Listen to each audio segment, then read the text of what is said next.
자, 그럼 이번엔 한국 상황을 말씀드려 볼게요. 지금 이 코로나 이후로 이제 한국 주식 시장도 많이 폭락을 하고 했는데 부동산 시장과 연계해서 이제 앞으로 어떻게 이 전망을 하시는지. 우선 저 주식시장 먼저 말씀드리면요. 제가 우리나라 그 주가를 볼 때 아까 원유 유가도 보지만은 일평균 수출 금액을 보거든요. 네. 근데 이게 0.88 상관계수가 거의 1에 가깝습니다. 네. 그래서 우리나라 수출은 우리가 수출 의존도가 높기 때문에 수출에 따라서 주가도 다우된다. 그래서 2011년부터 계속 그 주가가 2016년까지 조정을 보였거든요. 이때 일평균 수출도 조정이고요. 2017년 한 해 반도체 경기가 좋아가지고 이때 일평균 수출 늘어나고 주가도 올랐거든요. 근데 이게 제가 올 한 해 전망하면은 뭐 20억 달러 안팎에서 저것보다 더 세계 경기 위축되면은 지금 코로나 영향으로 더 떨어질 수가 있거든요. 그래서 저는 주가는 이번에 큰 충격을 한번 받았습니다. 한 번 더 충격이 남아있을 것이다. 이렇게 보고 있고요. 그 다음에 요새 그 집값이 많이 올랐었습니다. 그렇죠. 정말 많이 올랐죠. 집값이 이렇게 많이 오른 이유는 돈이 많이 풀리고 금리의 하락 때문인데요. 근데 이것도 저는 좀 생각해 볼 문제가 아닌가. 일반적으로 이제 금리가 떨어지면 주가가 올라야 되거든요. 네, 그렇죠. 그러니까 주가를 이론적으로 결정한 시기 배당금을 1 플러스 금리 마이너스 기업 이익 증가율로 분모에 들어간 거거든요. 그래서 주가 올라가면은 배당금이 늘어나든지 금리가 떨어지든지 기업 이익 증가율이 올라가면 주가가 오르거든요. 금리가 떨어지면은 다른 조건이 일정하다면 주가는 올라가야 되죠. 네. 근데 2016년 이후로 보면요. 우리나라는 어떻게 되고 있습니까? 이게 금리하고 주가하고 같은 방향으로 움직여요. 그러네요. 금리가 올라야 주가가 오르거든요. 이거는 뭐냐면은 이제 구조적으로 우리가 저금리 상태에 접어들었으니까 금리보다는 주식시장을 결정하는 중요한 요소가 기업 이익이다. 그래서 경제가 좋아지고 기업 이익이 늘어나면은 금리도 오르고 주가도 오른다는 거죠. 경제가 나빠지고 기업 이익이 줄어들면은 둘 다 떨어진다는 거죠. 이게 일본 그 장기 불황이 시작될 때부터 저런 모습이 나타나고 일본에서 지금 저런 모습이 지금까지도 계속되고 있거든요. 아, 그런가요? 그럼 우리가 지금 일본을 비슷하게 지금 가고 있는 거예요? 근데 저는 이 논리가 부동산 시장에도 적용이 돼야 된다는 겁니다. 그동안 낮은 금리 때문에 부동산 가격이 올랐다면은 이제 부동산도 금리보다는 경제 성장률, 경기를 더 고려해야 된다. 이런 측면이거든요. 근데 금리는 이론적으로 금리에는 미래의 경제 성장, 미래의 물가가 들어가 있는 거예요. 네. 지금 금리가 낮다는 것은 앞으로 경제 성장률 혹은 물가가 떨어진다는 겁니다. 지금 우리나라 국채 3년 수익률이 대표적인 시장 금리라는데 지금 1% 안팎까지 떨어졌어요. 그거는 앞으로 우리나라 경제 성장 물가가 많이 떨어질 것이다. 이걸 금융시장에 미리서 반영한 거거든요. 네. 그래서 금리가 떨어진다고 해가지고 앞으로 저는 부동산 가격도 같이 올라가기는 힘들어요. 이게 이제 주식시장에 먼저 적용이 됐는데 시간이 갈수록 부동산 시장에도 이런 논리가 적용이 될 것이다. 그리고 이제 부동산에 대해서 지금 제가 장기 추이를 한번 구해봤었어요. 아, 네. 이게 통계적 그 HP 필터라고 그러는데 잔변동은 제거해버리고 아주 그 장기 변동만 한번 구해본 거거든요. 네. 근데 이게 파란 선이 전국 아파트인데요. 네. 전국 아파트 상승률이 지금 거의 마이너스에 이제 접근해 가고 있거든요. 아, 올해서부터요? 예. 그렇다면은 이제 전국적으로는 아파트 상승률이 마이너스로 돌아서 수준 자체도 떨어질 수가 있다는 것이죠. 문제는 강남 아파트예요. 근데 강남 아파트도 이미 그 상승률은 꺾이기 시작했거든요. 그래서 저는 이것도 시간이 갈수록 상승률이 마이너스로 가리라 보고 있습니다. 그건 상승률이 플러스니까 수준 자체는 조금 더 오를 수가 있는데요. 상승률이 올 하반기 내년 가면서는 저는 마이너스로 가리라 보고 있거든요. 그렇다면 강남 아파트 가격도 뭐 이렇게 사이클이 있습니다. 오르고 떨어지는 사이클이 있는데 또 언젠가는 다시 오를 겁니다만은 지금은 상승률이 둔화되고 조만간 하락 국면을 접어들 것이다. 그리고 강남 아파트가 오히려 떨어질 때는 더 많이 떨어진 적도 있었어요. 이때 2010년, 11년인데요. 네. 뭐 이게 전국은 올랐는데 강남 아파트는 떨어졌지 않습니까? 네, 그러네요. 이런 경우도 있었다는 거죠. 근데 강남 아파트가 보면은 예, 변동성이 조금 더 심해요. 근데 저는 그거를 공급의 비탄력적이다. 공급 곡선이 이렇게 수직으로 돼 있으니까 수요 상황에 따라 수요가 늘어나면 또 급등했다가 수요가 줄어들면은 저처럼 그 급락할 가능성도 상당히 있다고 보고 있습니다. 거래가 많이 안 되기 때문에 그런 건가요? 그러니까 네. 그 거래되는 그 양이 아주 좀 많지가 않기 때문에 작은 거에도 그 가격의 변동이 거의 커져서 예, 그렇습니다. 예. 그렇게 이해하면 거래가 되겠군요. 지금 적고요. 그다음에 강남 아파트는 뭐 많이 지어야 되는데 지금 그렇게 많이 짓지 않거든요. 그게 공급이 비탄력적이라는 거죠. 쉽게 설명하면요. 예, 저 농산물 가격 같은 거는 가격 변동이 심하거든요. 그래서 결국 뭐냐면 이 공급 곡선이 비탄력적이라고 그러는데요. 예를 들어 가지고 지금 사과 가격이 올랐다고 그래 가지고 사과를 창고에 있는 사과는 좀 내놓을 수가 있지만은 그걸 뭐 생산하려면은 1년이 걸려야 되거든요. 그러니까 사과 수요가 늘어나면은 사과 가격이 급등할 수가 있고요. 사과 가격이 떨어지면은 사과 가격이 급락할 수도 있습니다. 근데 공급 곡선이 비탄력적인 경우에는 그렇게 가격 변동이 심하거든요. 예, 저는 강남 아파트도 저렇게 공급이 다른 데 비해서 조금 비탄력적이지 않은가. 그래서 그 수요 상황에 따라 가지고 예, 가격 반동이 다른 데보다 더 심하다. 이렇게 보고 있는데요. 예, 문제는 이제 모든 부동산 가격이 제가 장기 추세를 구해보면은 서서히 꺾이고 있는 시점이라는 겁니다.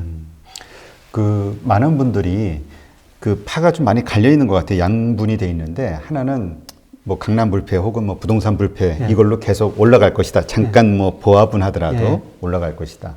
한쪽은 지금 이미 버블이 많이 끼어 있기 때문에 그 하락할 것이다. 큰 폭으로 하락할 것이다. 이렇게 생각하시는 분도 있고. 예.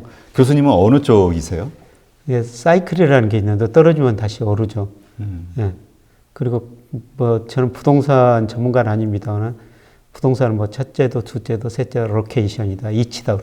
이치가 좋은 데는 예, 차별화돼서 오를 수가 있죠. 강남이 그런 이치적인 의미를 계속 가지면 오를 수가 있는데요.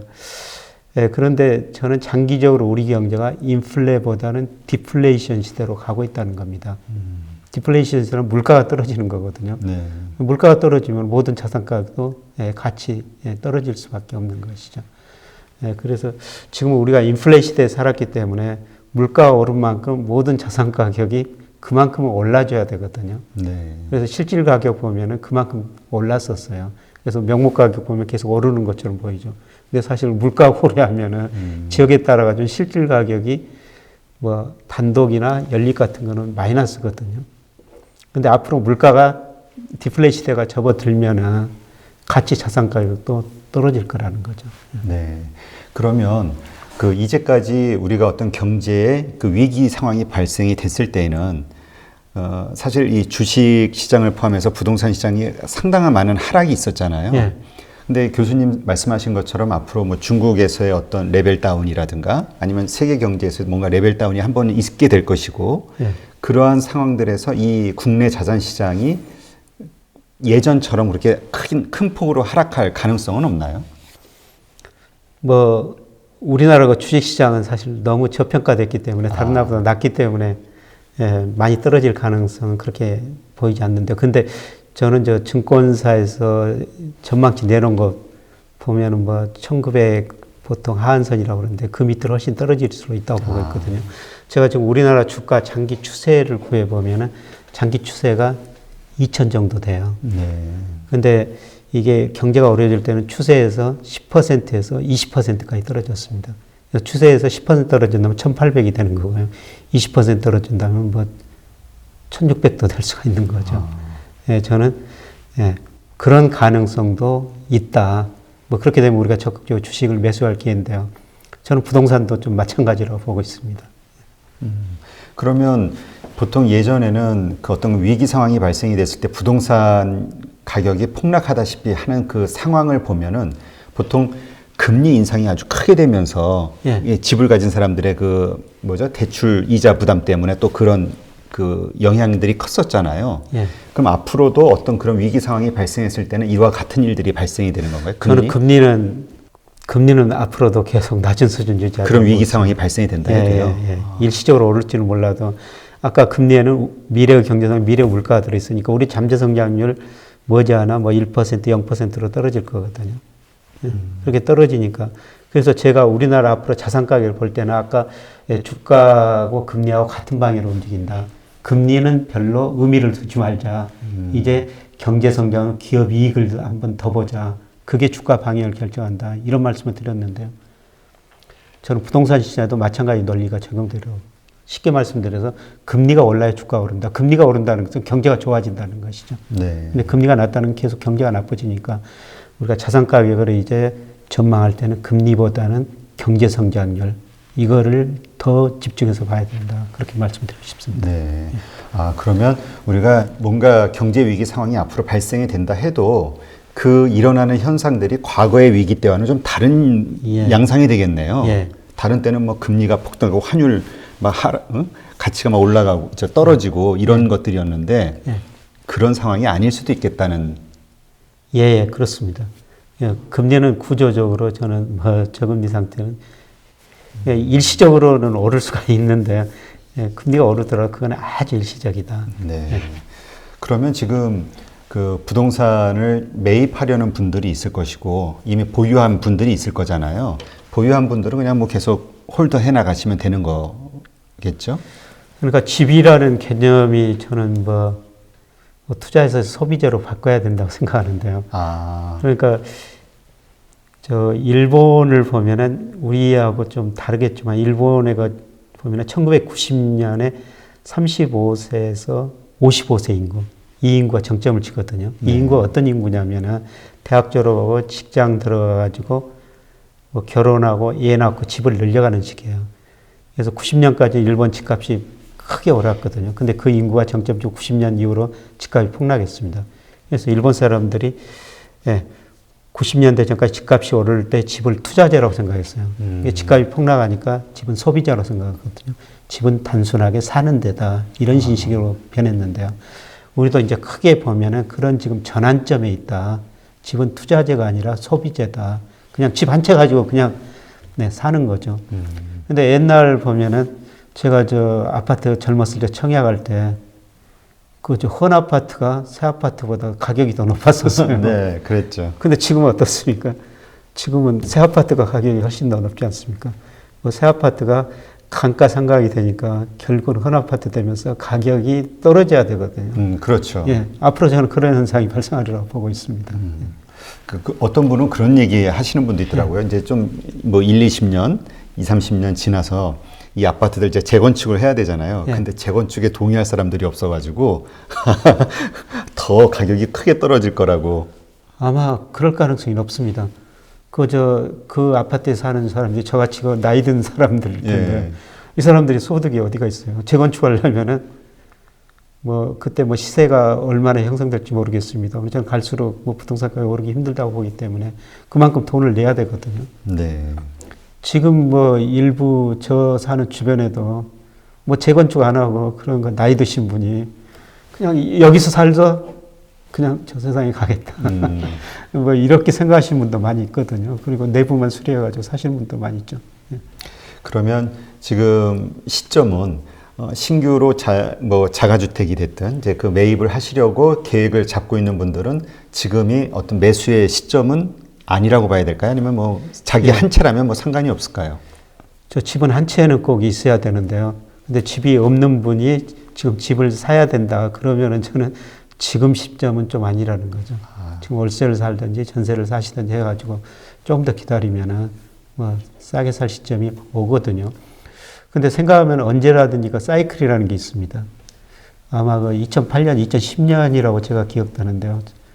제가 뭐 조금 그때 전세 사니까 좀 넓은 집에서 살았었죠. 네. 근데 그때 고민했던 게 뭐냐면은 혹시 제 전세 가격보다도 집값이 더 떨어지지 않을 것인가. 역전세라고 그러지 않습니까? 네네. 그런 시절도 있었어요. 저는 그런 시절이 뭐 사이클상 다시 오를 수가 있다는 거죠. 그러니까 사이클이라는 게 존재하거든요. 근데 불과 그게 뭐 한 10년 전이었는데 우리 그걸 다 잊어버리고 있거든요. 예. 역전세 현상, 네. 그 걱정, 우려했던 현상들. 예. 저는 그런 현상이 또 오리라고 보는 거죠. 네. 그러니까 그런 좀 가격이 좀 하락하는 그런 시점까지 좀 기다리는 인내가 좀 필요할 수도 있겠네요. 예. 지금 시점에서는. 예. 근데 경제가 혼란스러우니까. 예. 사시면서 꼭 집은 하나 있어야 되는데 한 채 자가주택은. 예, 자가주택은 있어야 되는데 그게 투자재가 아니라 소비재이고 소비재. 근데 뭐 말씀드리면은 지금은 좀 비싸다. 예. 거의 아까 사이클 보여드렸습니다만은 이제 큰 흐름 보면은 조만간 하락 국면이 올 것이다. 그래서 조금 기다리시라. 예, 그런 게 좋을 것 같습니다. 네. 아, 네. 지금 뭐 코로나 이후로 뭐 세계 경제가 아주 급변하고 있고 워낙 변동성이 여러 군데서 터지고 있다 보니까 이걸 어떻게 봐야 되나 이해를 해야 되나 복잡했는데 오늘 교수님을 모시고 말씀을 듣다 보니까 어느 정도 이렇게 그림이 윤곽이 잡히는 것 같아서 저도 개인적으로 되게 그 유익한 시간이었다라고 생각이 됩니다. 네. 오늘 이렇게 나와주셔서 감사하고요. 네. 네. 앞으로 3년 투자의 미래 저자이신 김영희 교수님을 모시고 오늘 코로나 이후 전 세계 경제, 그 다음에 여러 자산과 관련한 투자 부분에 대해서 말씀을 나눴습니다. 고맙습니다. 네, 고맙습니다.